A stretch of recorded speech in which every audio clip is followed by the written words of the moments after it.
Hello and good morning. Today I'm going to be sharing with you a clean tip. There are a lot of people who enjoy ink sprays and mica sprays who don't use them very often because of the amount of mess they take or the bulk in using a spray box.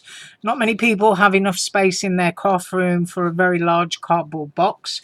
So today I'm going to share my tip that I use all the time when creating mica and spray backgrounds. Well, here's two that I did earlier, and now I'm going to show you.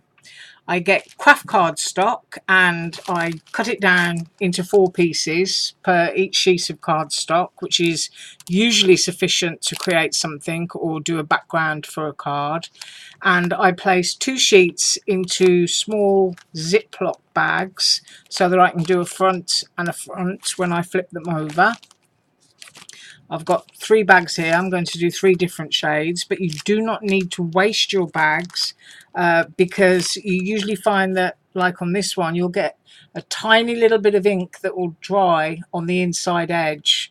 This is blue from doing this sample, and I'll use blues again in this bag, so it's very quick and very easy and there's no mess. So first of all, I'm going to use blah blah blah. Let me see, I'm going to go with Dylusions, fresh lime, and I'm going to use pure sunshine. So I'm going to use those 2 shades.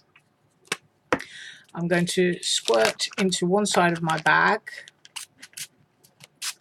and as you'll know, Dylusions is a very strong coloured spray ink, and allowing the bag to rest doesn't bother me because that creates some really nice effects. And I'm now going to use the fresh lime. You can see there is no mess on my craft mat and no mess on my hands. So I'm just going to go in there and in there, kind of get the colours that I want. There we go. That's looking good. I think I'm going to put a little bit more yellow into there, which of course you can see what you want to do. And then you're going to oh, that's got a nice little bubble in it.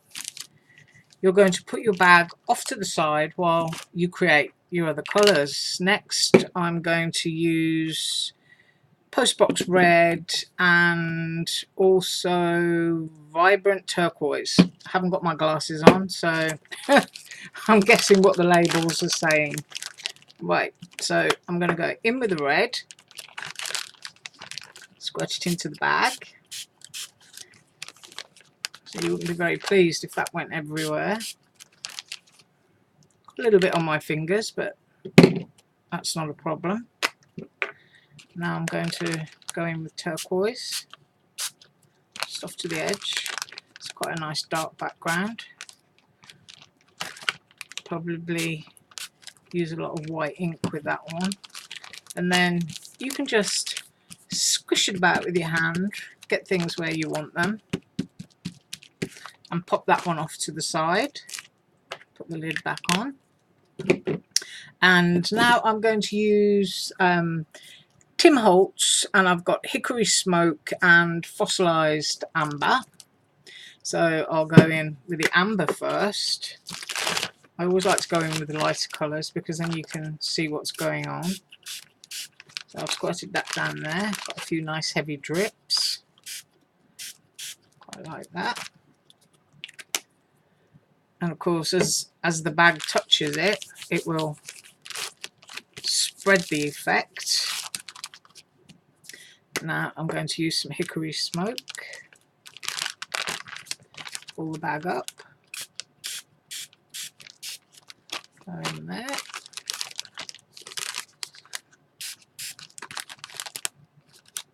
And you will get beads and drops that will actually drip down into the bag.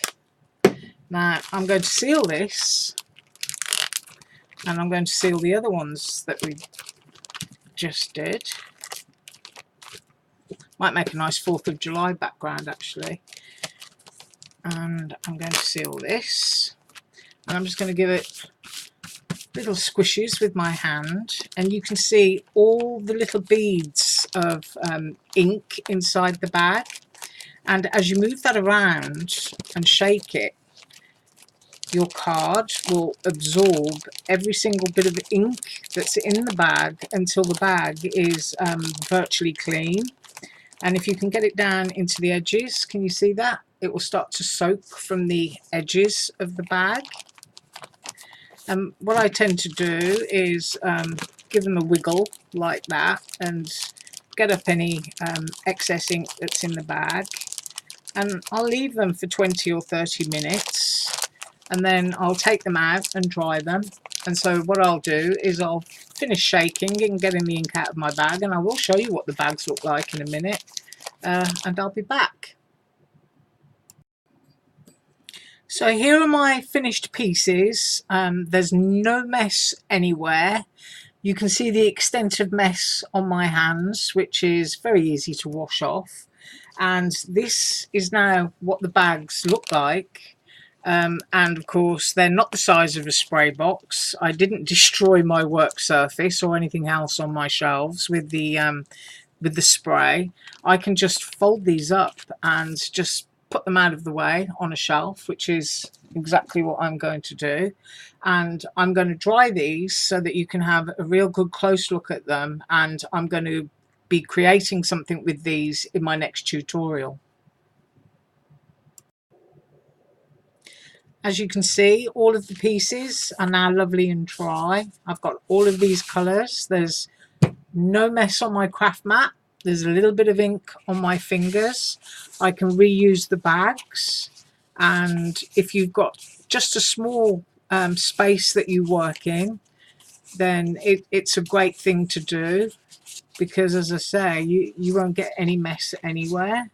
And I hope you'll join me in my next tutorial where I'm going to show you how to create a mosaic with all these pieces. Thank you.